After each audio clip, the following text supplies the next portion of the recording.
Olá pessoal, eu sou a Louise Castanhedo e eu estou aqui para contar para vocês as novidades sobre os bastidores da transição planetária. E hoje, pessoal, nós vamos para o segundo episódio, oriundo de uma única mensagem que eu recebi de um ser estelar pertencente à nossa Confederação Galáctica, a confederação deste quadrante do universo. Mas antes, vamos rodar a vinheta.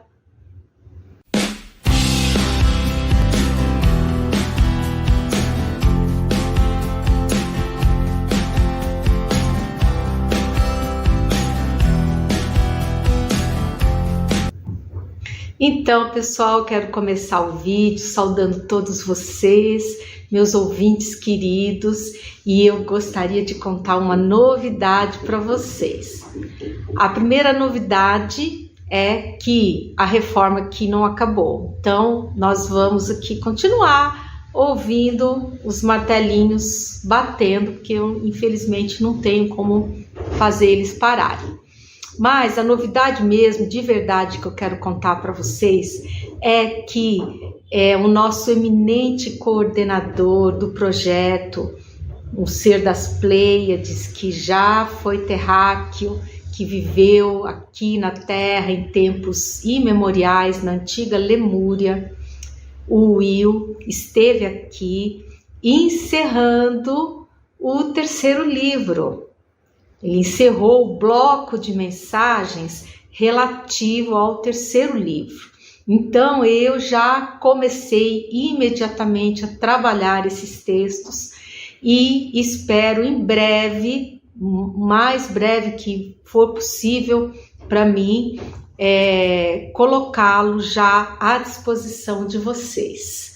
Que vai ser um livro muito interessante também, vai ser a coletânea de todas as mensagens que a gente tem recebido aí nesse último ano, e eu já estou trabalhando nele, tá? Então essa é a novidade que eu queria contar para vocês, e vamos lá, né?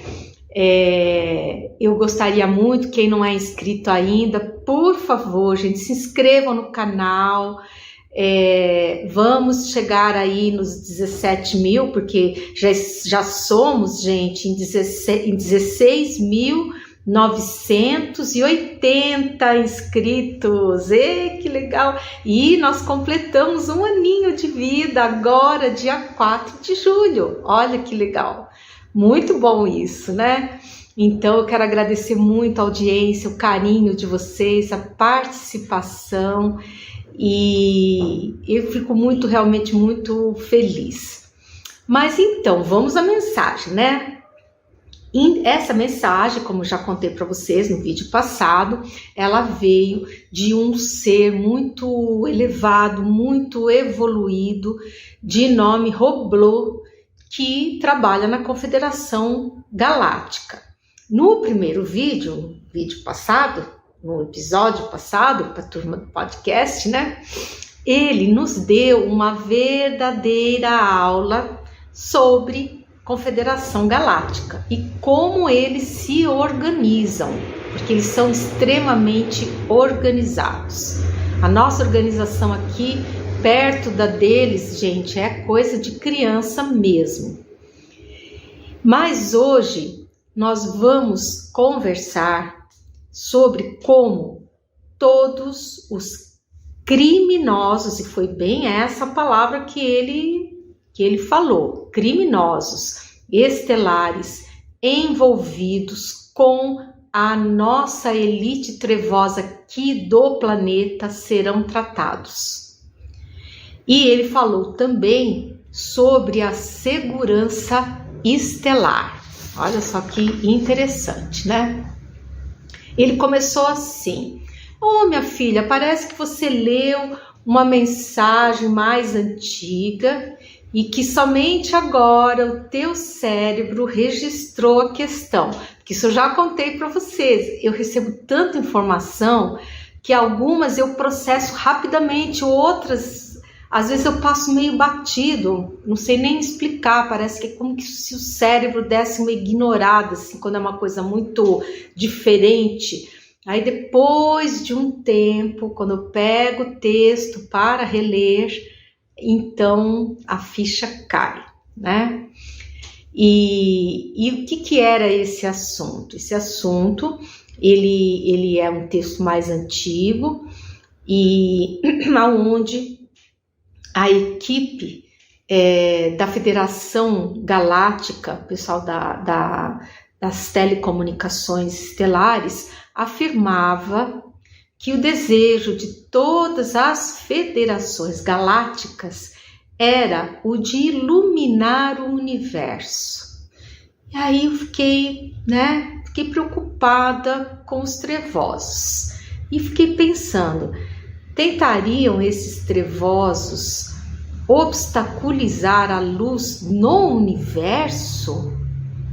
E aí o Roblot me explicou, ele falou, existe sim, minha filha, uma tentativa dos seres trevosos de combaterem a luz.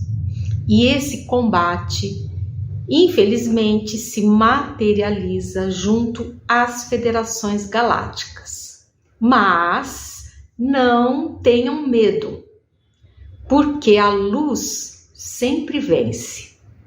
Porque as trevas, elas não resistem quando a luz chega. E ele falou, assim tem sido, minha filha, sempre aonde nós chegamos, as trevas fogem espavoridas.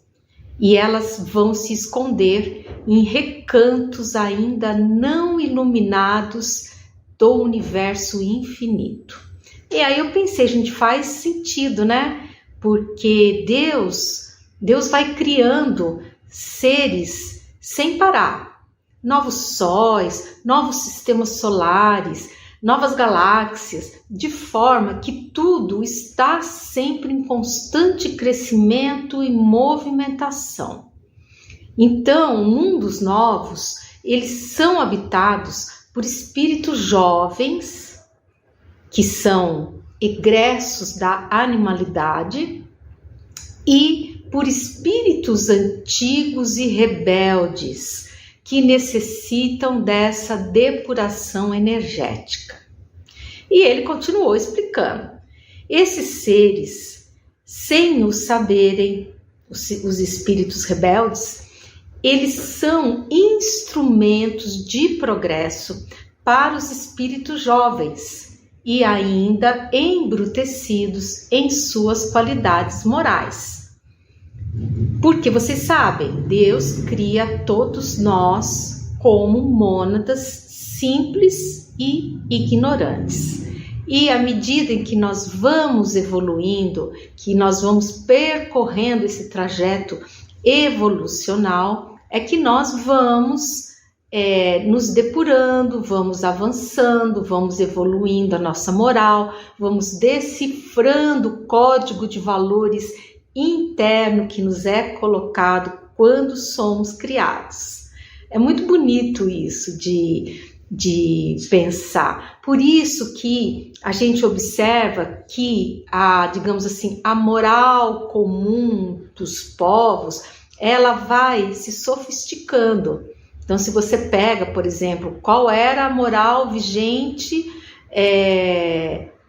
na Roma Antiga, era totalmente diferente da moral que nós temos hoje.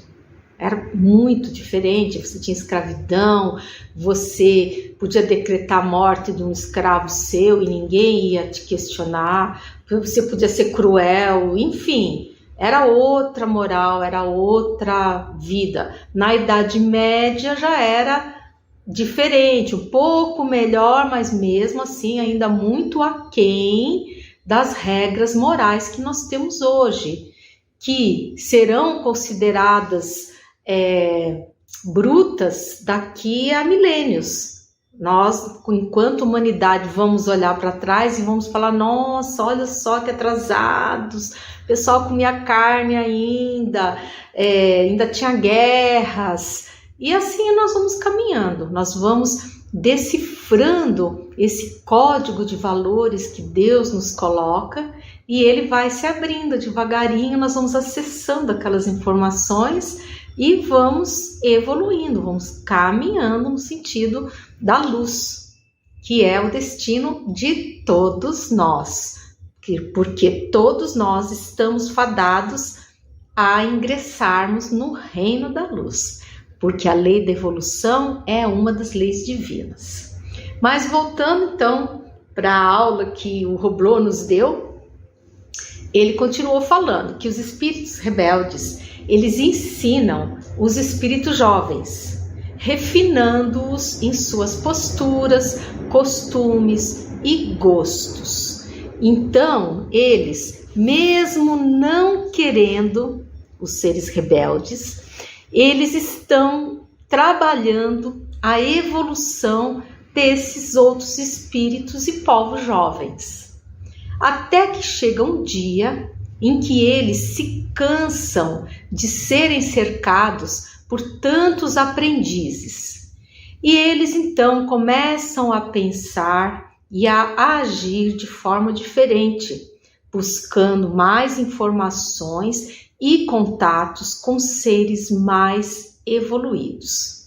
E assim a roda gira, minha filha, e tudo vai caminhando. Bem bonito isso. E é claro, aí entrou na parte do... É claro que os casos mais graves necessitam de ajustes mais severos.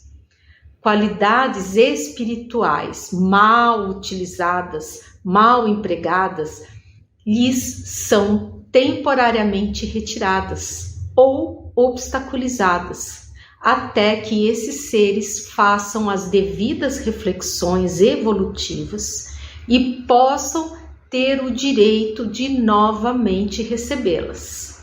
Agora, pessoal, prestem atenção no que eu vou dizer. Isso é o que acontecerá a todos os seres que participaram ativamente da construção e implementação da inteligência artificial na energia deletéria.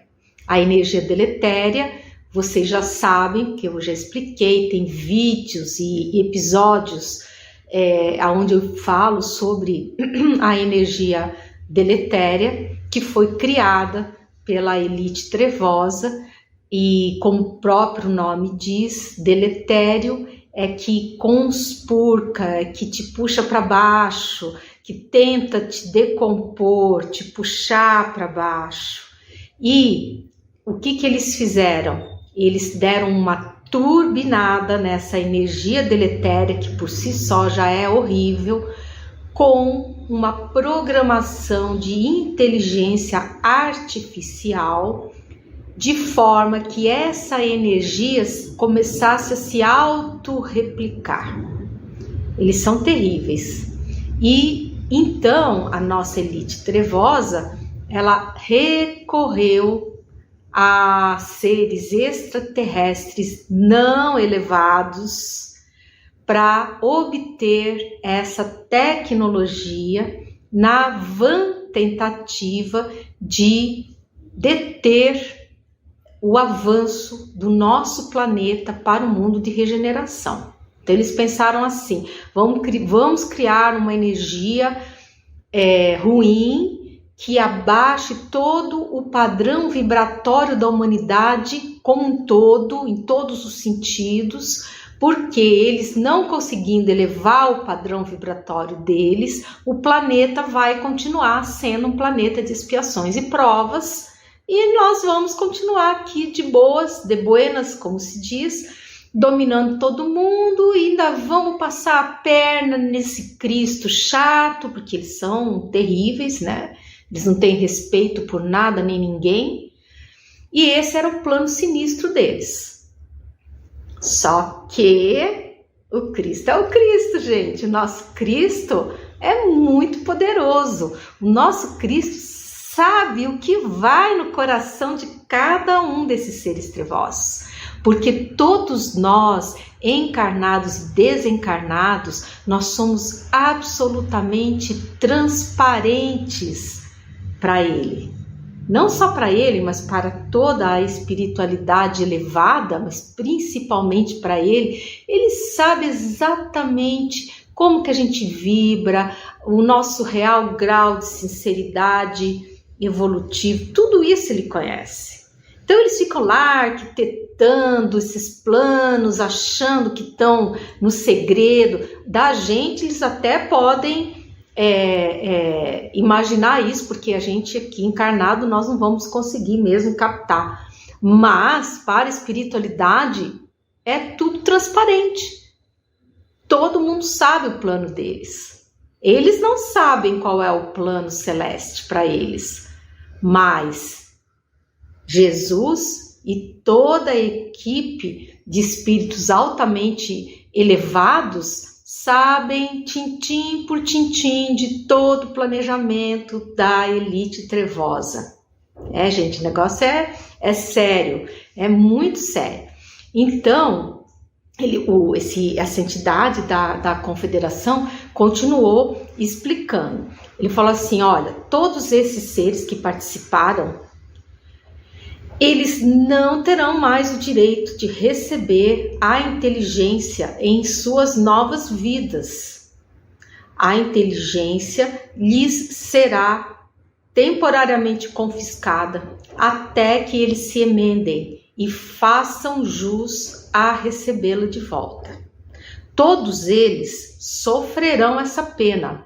Isso já foi, gente, decidido nos altos escalões hierárquicos espirituais.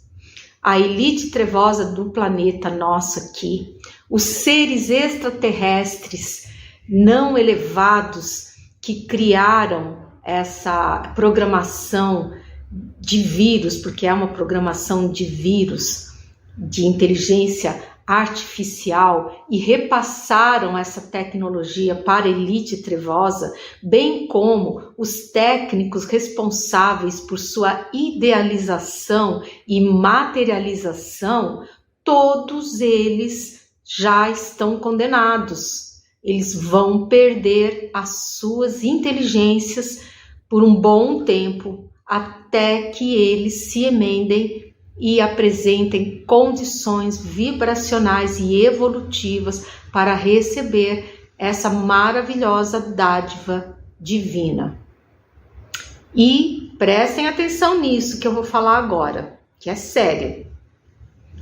Essa entidade, o Roblon, contou o seguinte, que Deus irá mais longe, porque ele se aborreceu muito com essa tentativa desses filhos ingratos de ferir-lhe as leis divinas. Porque isso, gente, foi um ato, digamos assim, de revolta, de rebelião contra o próprio Criador, ao tentar ferir uma das leis dele, que é, gente, a lei da liberdade, do livre-arbítrio, do exercício do livre pensar, da evolução. Não é? Porque se você cria uma energia que é feita para amarrar o ser, para viciar o ser, não deixar ele pensar direito, ficar meio hipnotizado, isso, gente, tá errado, tá contra as leis divinas. E Deus realmente se aborreceu muito com isso. E por isso, ele não vai ficar só atrás dos seres que estão envolvidos aqui nessa confusão aqui do planeta Terra. Ele contou que Deus, ele irá atrás das civilizações originais desses seres. Olha só. E que ele vai, digamos assim, extirpar, ele vai retirar dessas civilizações todos aqueles que estão mancomunados com esse objetivo maldoso. Olha só. Ou seja, essa iniciativa vai ter o seu mal, gente, ó, cortado pela raiz. Porque para Deus não há segredos no universo, nem lugares ocultos. Isso foi o que ele me disse e pediu para que eu repassasse para vocês. Porque, gente, a justiça divina, ela é para todos. Para nós aqui, encarnados, desencarnados do planeta Terra, do sistema solar, da galáxia, de todo o universo. Porque todos nós somos criação de Deus. E Deus estabeleceu determinadas leis divinas que devem ser cumpridas.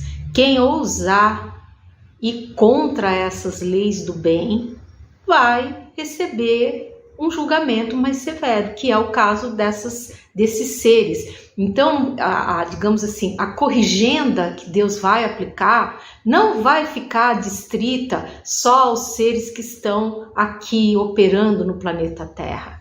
Deus vai lá no planeta deles e vai retirar do planeta todos aqueles que se mancomunaram com esses seres que estão operando aqui na Terra. Então, continuou o ser falando, o Roblot, né? Ele falou que então vai haver uma disciplinação nesse quesito e que é um assunto realmente muito, muito sério. Porque, como falei, a lei de Deus é para todos. E a sua justiça, ela se faz presente em todos os rincões do universo. Pode ser até que a federação não chegou lá, mas Deus, gente, Deus já está lá. Porque Deus está em todos os lugares, né? Então, olha só o que ele falou. Não sabem esses seres no que se meteram.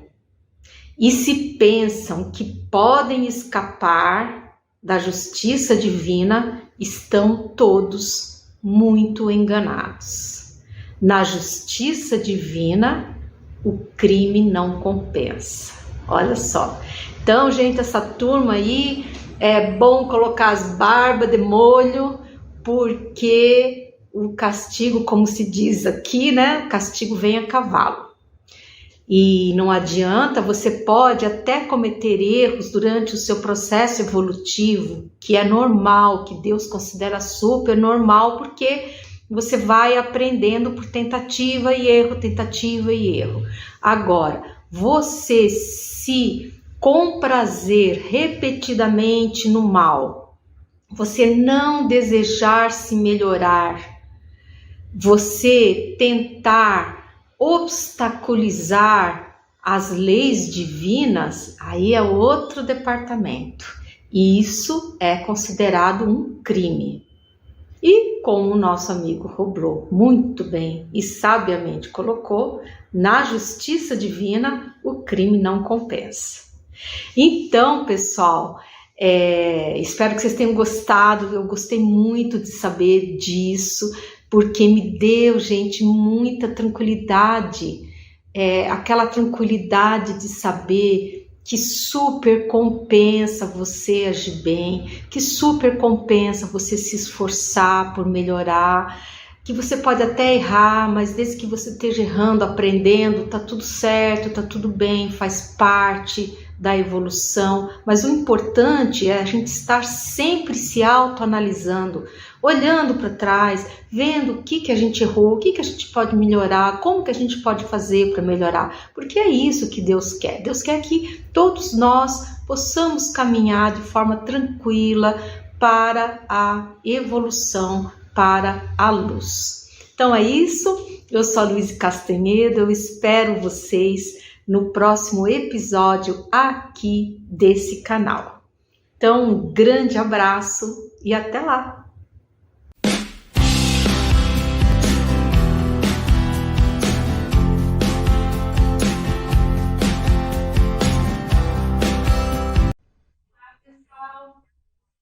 Hello everyone, I'm Louise Castanhedo and I'm here to tell you the latest on the backstage of the planetary transition.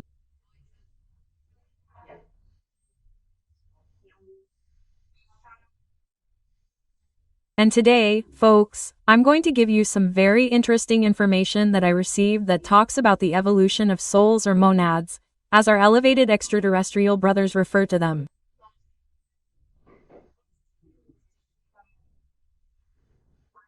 But first, let's play the intro.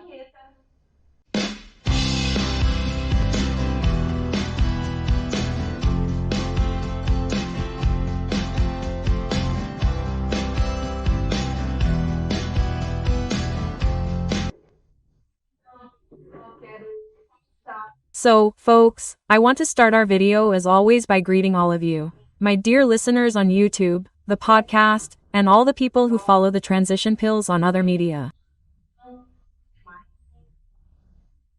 And I'm also going to apologize because the reforms continue, folks, they're here. So you're going to hear some hammering, you're going to hear some noises, and I'm going to apologize for that right now. But anyway, we're also going to ask you, keep liking, folks. Click on the bell so you can turn on notifications. This is also important for YouTube. If you're not subscribed yet, please subscribe to the channel to help us grow, and with this growth we can reach an ever larger audience. People need to be informed. They need to receive this message of hope, because when you look around the world, there is a lot of bad news, there is a lot of bad news right now, there is a lot of tragedy suggested. And we need to fight this, people. We have to fight fear because the dark ones feed on our fear, people. So, by not being afraid, we are not giving them food. We weaken the dark ones. That is why, people, knowledge is power. Everyone needs to at least know a little bit of this information. And if you subscribe to the channel, you will help me a lot with this project. Without spending anything, people, just point your little finger there and, boom, click. I even put a little button there. On the side for you, it is inverted, right? It is here like this, on the bottom. If you watch the video in a larger expanded format, the little red button will appear there.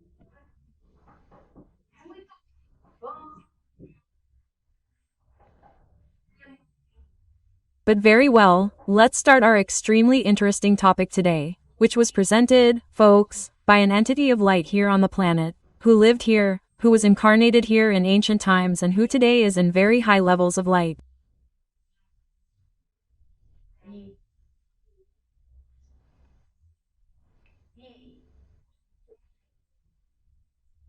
And as always, they are so concise that the amount of information, folks, that this entity gave was so great that I had to divide the message that she gave, the information, into 3 videos.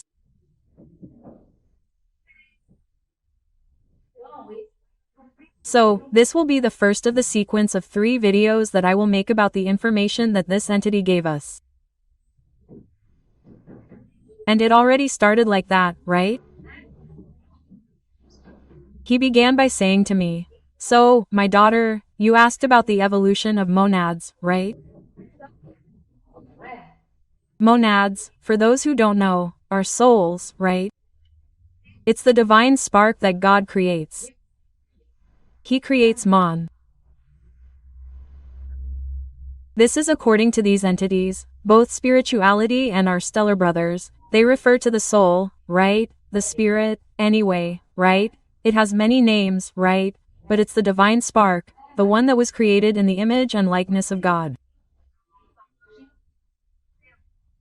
Because the image and likeness of God is not physical, people. It's not physical, it's spiritual. We were created in the energetic image and likeness of God. It's not the same thing. It's similar, but it's similar, right? Look how cool, right? Well, very good. So, and there was already a question that I was already kind of thinking about, that I always asked, right? Say something like this. What will it be like after God created man?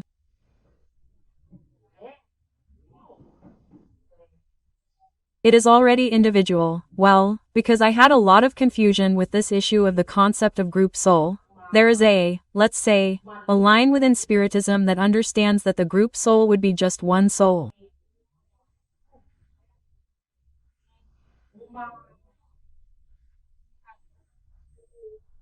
For example, when you have a school of fish or you have ants, or you have bees, animals that behave in a way like a group, then there is a line that says that it is just one soul.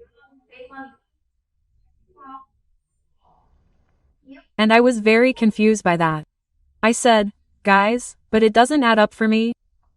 If God created it, how does it then have a group soul? Quote.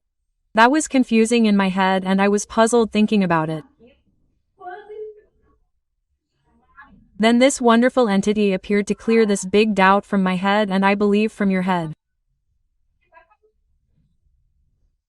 Maybe many of you have already thought about it. And now, guys, comes the answer that is very interesting, right? And he started like this, he said, look, daughter, your sense of reason, that things don't add up, is correct, because this issue of group soul doesn't make sense.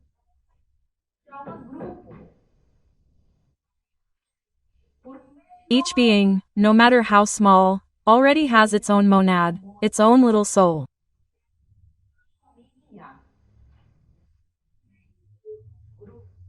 The concept of group soul was misunderstood.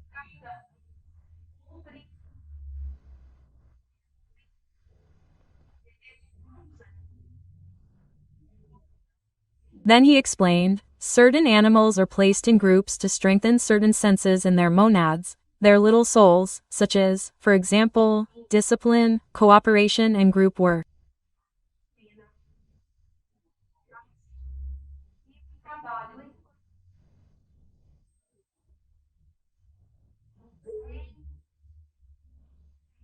When these concepts are well developed and learned, right, then, these beings, they follow new paths and new experiences that add other values.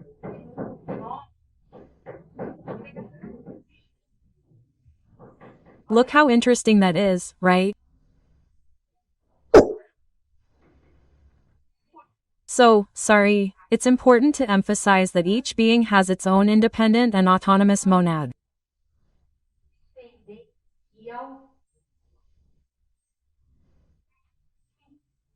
In other words, each little ant, each termite, each little bee, each wasp, each little fish in the school is a being distinct from the other. Each one, people, has its own little soul.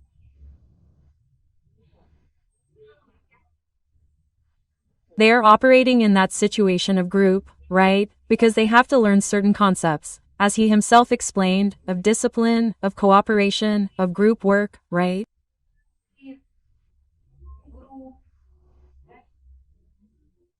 So these are aspects that are developed in the souls, in the monads, as they say.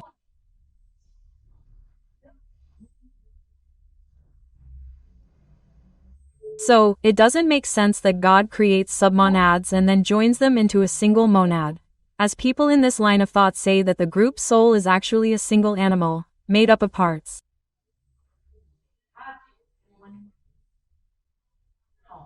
No, people, each participant already has their own independent and autonomous little soul.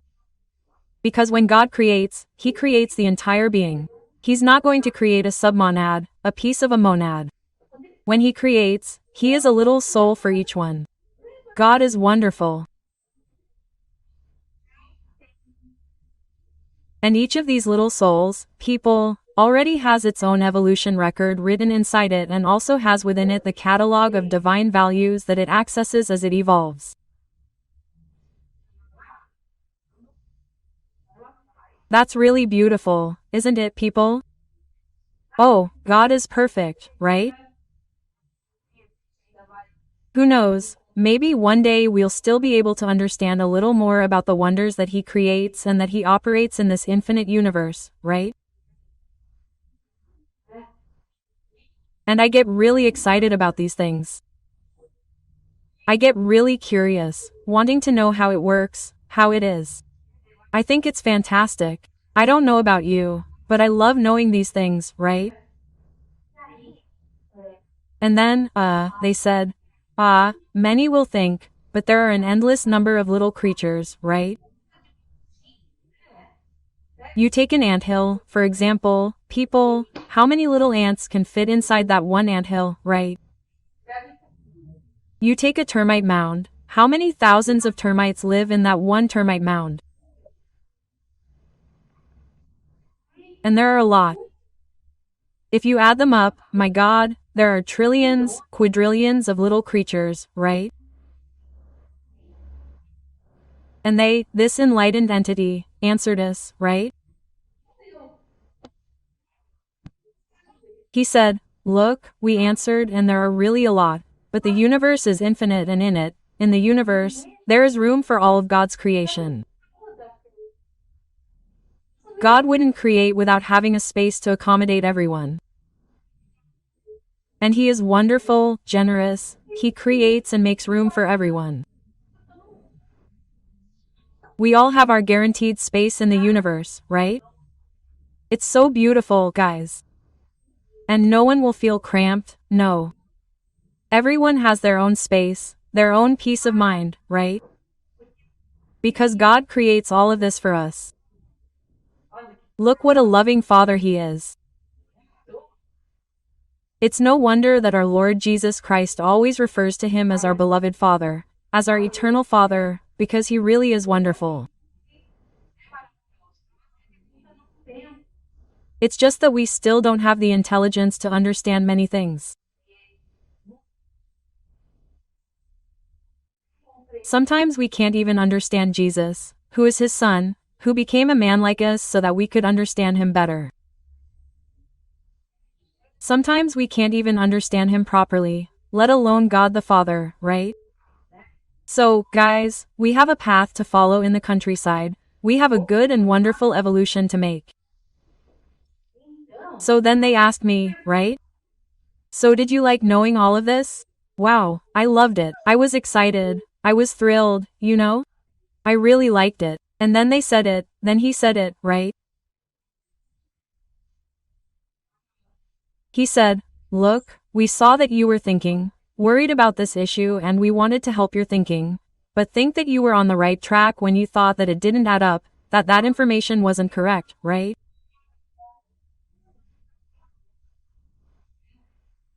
And they like it, that's what they want.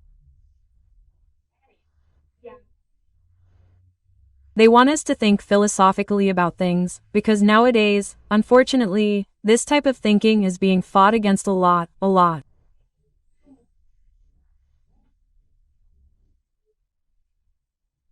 When you present questions, you ask, wow, come on. It seems like a dozen to say that you are this, that you are that you are making it up, that you are flying, right? And they said no, that we do have to ask our philosophical questions. And what's more, he said that God likes the curious in a good way. Not that curiosity that is gossipy, it's not that, but the curiosity of those who try to understand his wonderful work. He wants exactly that, for us to ask ourselves, for us to keep thinking. And it can be philosophically, because it is the largest part, the basis of science, it arose through philosophy.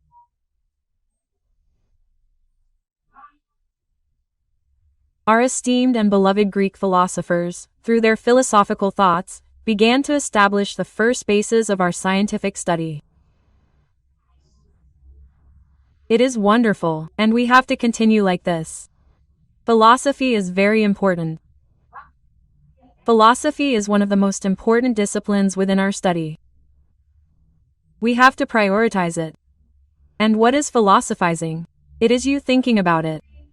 Wow, but why is such a thing like that? How does it work? Because that is how most scientists work. They assume, they make their thesis, and then they will try to prove it through scientific studies.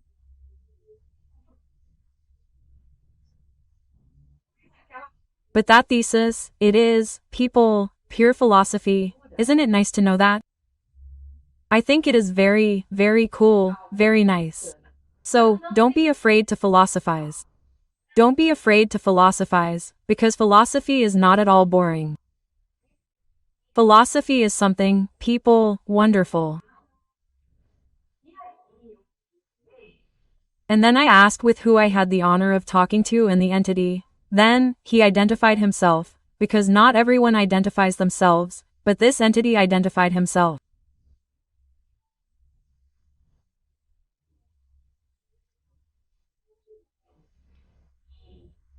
He said, "Look, you are talking to Tiberius, and an ancient spirit who lived in Rome and was a philosopher of good thinking, of the elegant construction of ideas and words, of the combination of these with music, that is, he must have been a lyricist, right?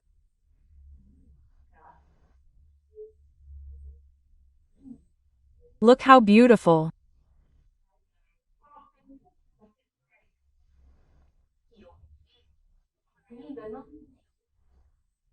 He said, "It's a shame that at the time I lived, we didn't have good instruments like you have today, and they will soon be valued and developed again with melodies that will raise everyone's vibratory standard."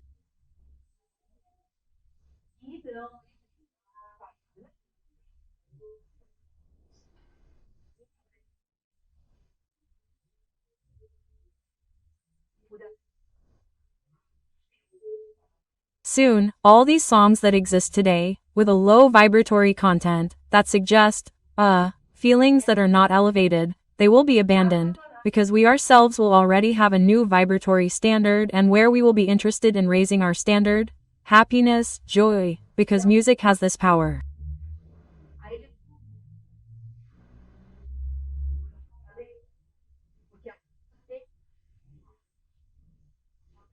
Music can either throw you into a well or take you to heaven. And we will choose to go to heaven, to stay there with our thoughts elevated, at ease, relaxing. And this will be very, very interesting, people. It will be a natural process. No one will stop anything. I think it will be a natural process. Just like a small child, he loses interest in the teether. The baby is there with the teether, the baby is teething, he is there biting. After the teeth come out, he goes, bang, throws away that teether and goes ahead. Gets other toys that are cheaper for us, bad comparison, of course, but it will be the same thing. We will tend to abandon all manifestations of music, art, less elevated literature. We ourselves will abandon them because we will already be at a better level of elevation in our moral standard, right?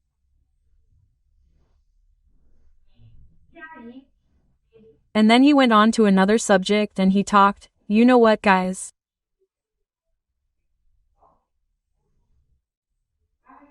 He talked about the archangels and the missions of the archangels here in our planetary transition.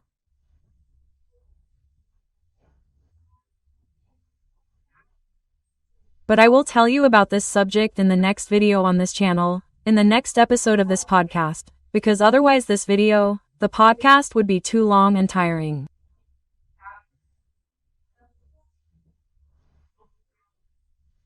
So, in the next one we will talk about these wonderful beings within the evolution, the evolutionary scale of God, who are the archangels. So that's it, guys.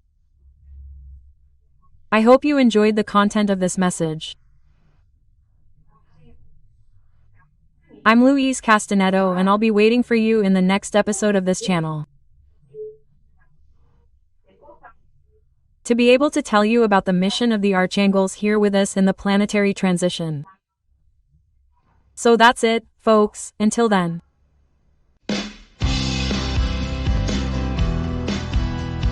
He.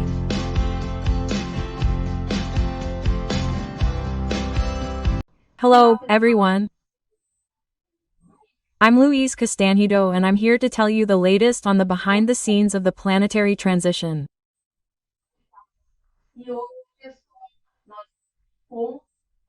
And today, folks, we're going to talk about the sad opening of the Olympic Games in Paris.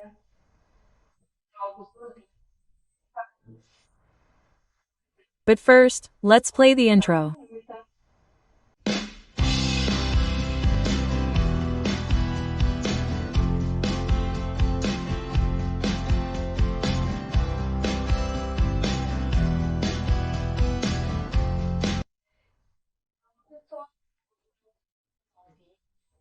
So, folks, I'd like to start today's video by greeting all of you, my beloved YouTube and podcast audience, as well as the people who follow the transition pills on the various media outlets out there.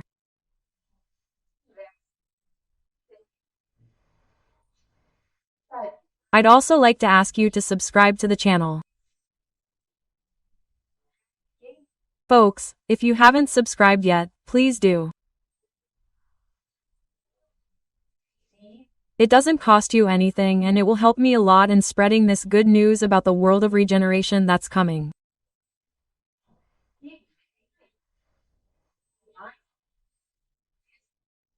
And more people need to know about this hope, to have this hope of knowing that this better world is coming. Okay, but let's get to the point then, folks.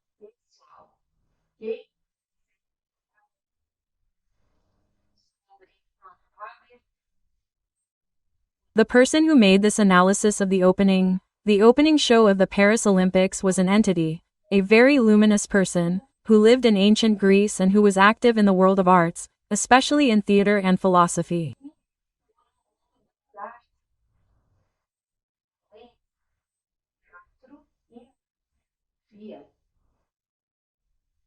Therefore, a highly qualified being to make this analysis. But let's go. He started like this, folks, saying that everything is now absolutely ready for the beginning of the mission.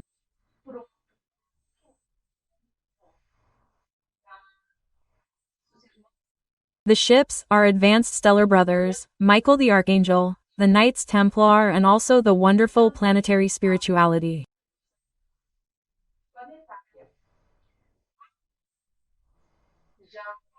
Things are already beginning to precipitate with the Dark Ones in great desperation, playing their final cards. That, folks, is his words, okay? I'm following here. Then he got to the subject of the Olympics. Pay attention.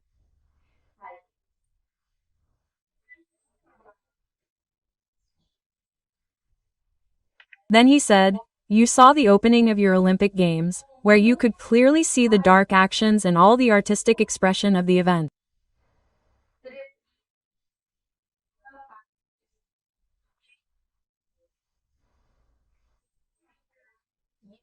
Infiltrators are all over the media, governments and authorities.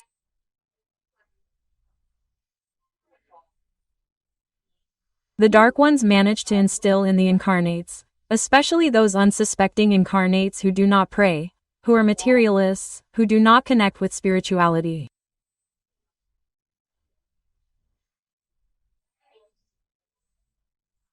So they manage to instill in the minds of these incarnates their anti-Christian ideas and postures, promoting a dark and intimidating spectacle.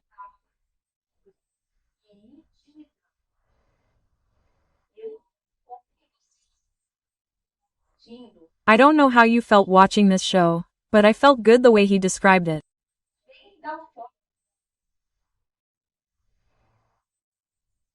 I felt intimidated. I felt uncomfortable, extremely uncomfortable with the things I was seeing. And then he continued to analyze. He said that this spectacle was only saved at the end by the beautiful melody sung by a famous incarnate singer.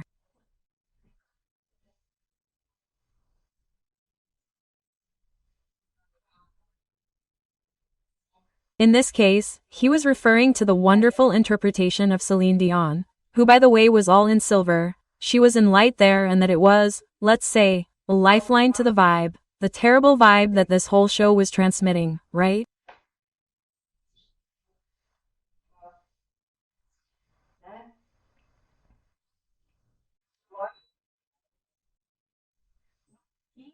And now, folks, pay attention to what the entity said. She talked about the blackout that happened after the opening, the following night.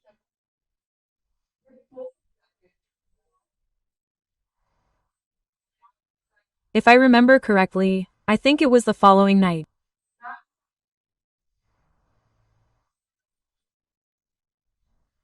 She said the following: that, afterward, we, the spirituality, provided a brief warning to the population, leaving only the Montmere neighborhood lit so that the wonderful temple dedicated to Christ could shine.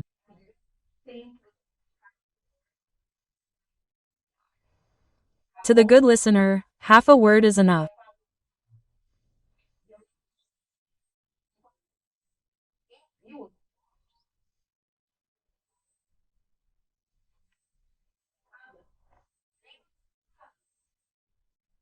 I don't know if you followed this, but for those who saw the photos, although the traditional media, as it is very contaminated, they didn't even report much. They hushed up what happened, but since we have the internet, many images arrived, and we were then able to observe a Paris completely dark, including the Eiffel Tower dark, and, in the distance, like that, yes, you could only see the Montmere church lit up, because, well, anyone who has been to Paris knows that in the Montmere neighborhood, the Montmere neighborhood, an artistic neighborhood, a neighborhood full of artists, has restaurants, bars, and there is a very steep hill, very steep, where you have to climb a huge staircase with hundreds of steps, where the Sacré-Cœur church is located.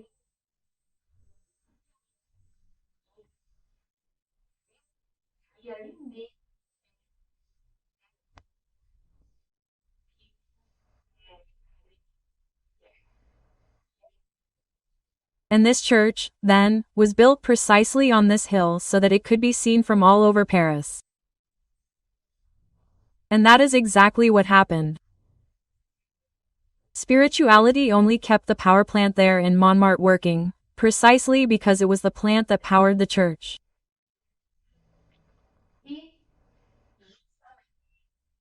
And precisely everyone who was in the dark could see this beautifully lit church shining. It was the only illuminated point in the city that could be seen, right? So, as he said, half a word is enough for those who understand.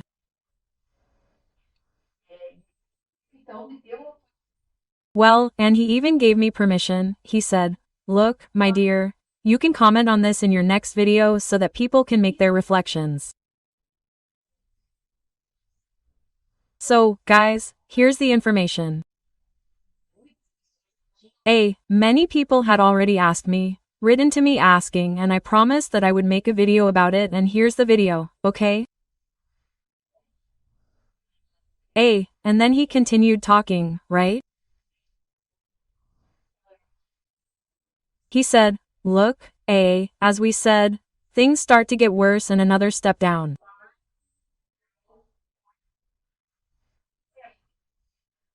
Do you remember that I think 1 or 2 videos ago I gave you this information that spirituality had warned that we would, that the psychosphere would become more dense, that we would go down another step?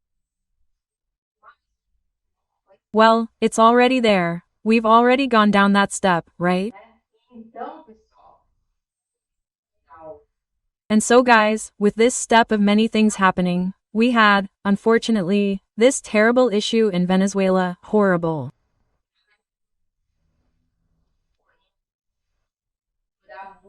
We have to pray a lot for our Venezuelan brothers so that peace can be reestablished, so that justice prevails. We had a horrible attack on Israel, where children were killed. Many children were playing soccer, people. Look, it was a terrible thing. And the worst thing is that the media doesn't report it, doesn't say anything because it's totally contaminated. So, for them, evil is fine. They don't report it. But thanks to our internet network, we find out about these things. And of course, righteous people, good people, have their hearts extremely sad.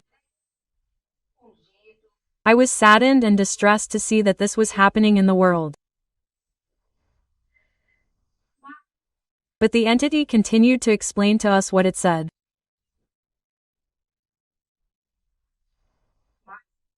It said, "Look, daughter, unfortunately more things will still happen that will be unpleasant to the eyes and hearts of the righteous, where your patience will be greatly required.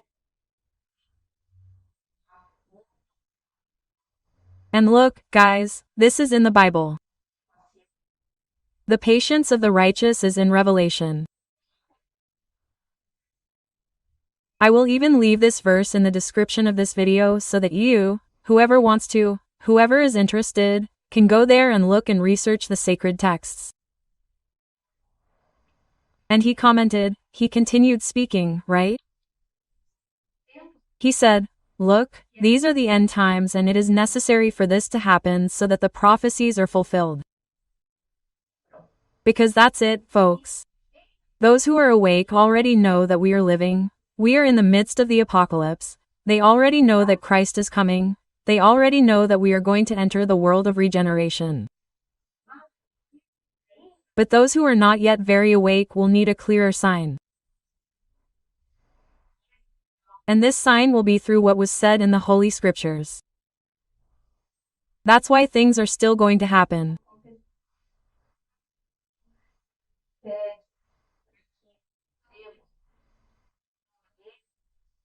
And then he asks us to pray, to continue praying with much faith, with much trust in our beloved Christ, because these prayers that are being made, they are very necessary for his vision of the events that are to come.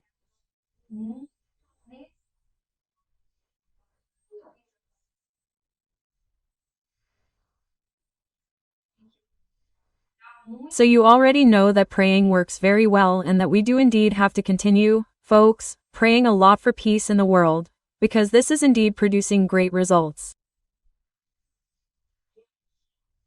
And what is this result?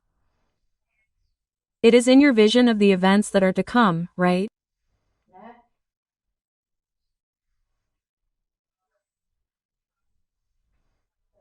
Then he said that the sun is already really preparing for the grand succession of arrows that it will give, that this solar wave, this sequence of very large flashes, the strong rays that the sun will emit will engulf the planet.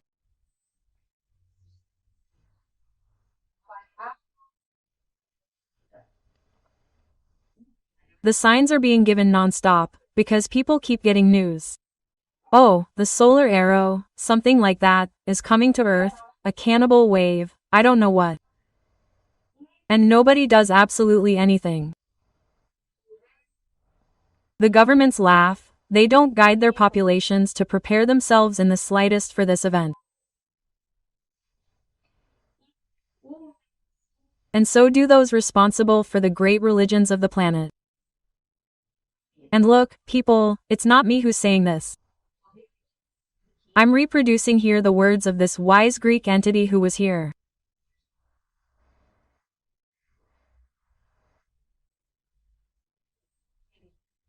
And he said that those responsible for the great religions of the planet, instead of enlightening and guiding their followers, they frighten their followers and take away their hope for the world of regeneration.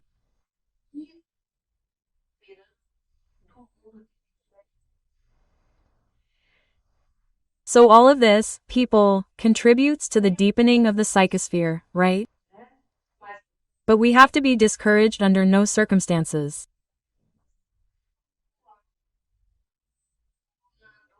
We have to keep going, people, firm, praying, asking Christ to bless us, Christ to watch over us and to soften this whole succession of events that are yet to come. So, we cannot be afraid, we cannot, people, become discouraged.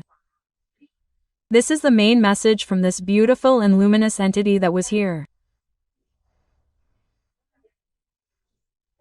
And then he said that there are few voices that rise up speaking of hope, speaking of the good news of the world of regeneration.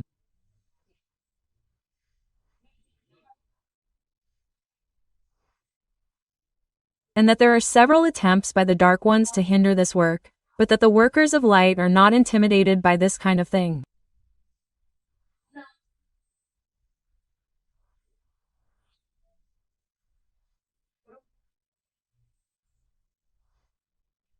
They move forward, they continue on their mission to clarify, to give hope and to strengthen faith in everyone, that soon, people, very soon, we will be entering the world of regeneration, where good will begin to overcome evil more and more.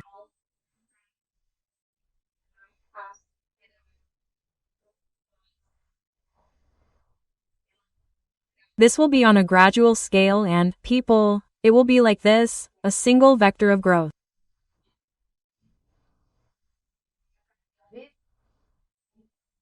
Good will increasingly impose itself more and more and more, and evil will be driven out. It will be eliminated from the entire planet. This is very good news, right? And then the time came. I asked who I was talking to, and then he answered. He said, "Look, you talk to."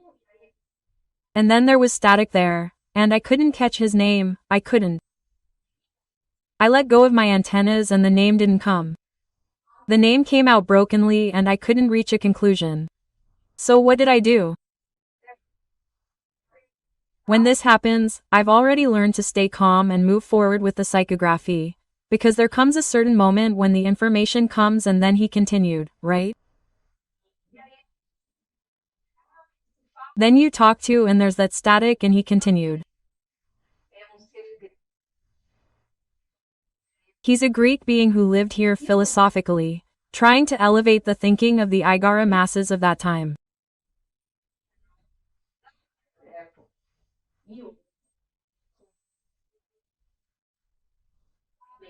And today I'm here very happy and content, knowing that soon the planet will leave this stage of expiation and trials to enter the glorious world of regeneration, on a gradual ascending scale towards perfection.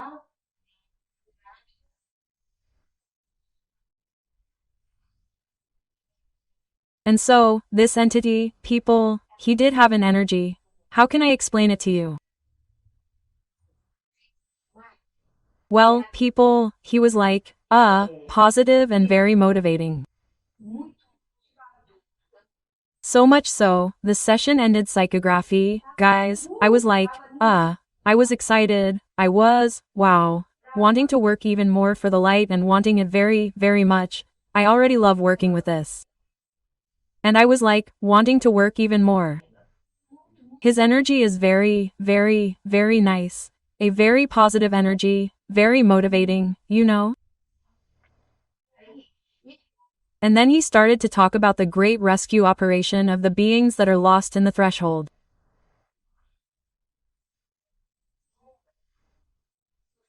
But so that the video doesn't get too long, I'll leave it for the next video, the next episode of this channel.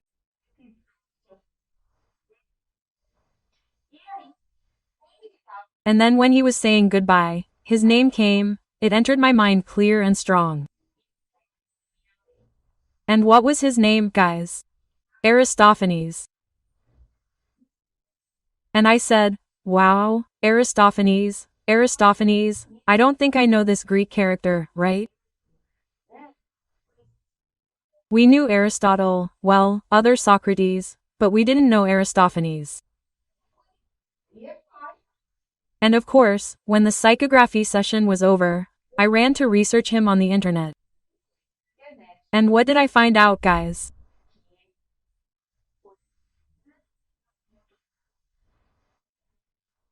That this spirit was a great playwright in ancient Greece, who wrote several very famous plays to this day, and that he staunchly defended people's integrity, truth, and good behavior.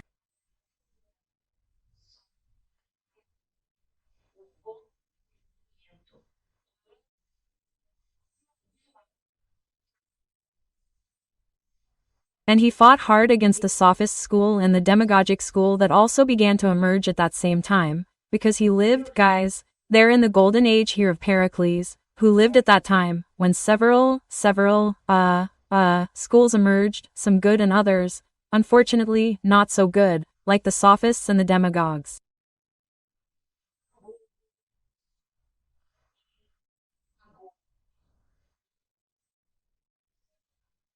And the sophists, are those who work with an untruth, but they work in such a way that it transforms, acquires a streak of truth, right? And everyone already knows what demagogues are. And he fought against these people so fiercely, because he says he didn't mince his words. So he put all these criticisms into his plays and they were performed with the Greek population, right? And so what do we come to the conclusion? That there is no one better than this entity to do this analysis of the opening show of our Olympic Games in Paris, right? Because it is an entity that is super versed in this area of dramaturgy. So that's it. I hope you enjoyed learning all about this, guys. I'm Louise Castanhedo and I hope to see you in the next episode of this channel. See you then.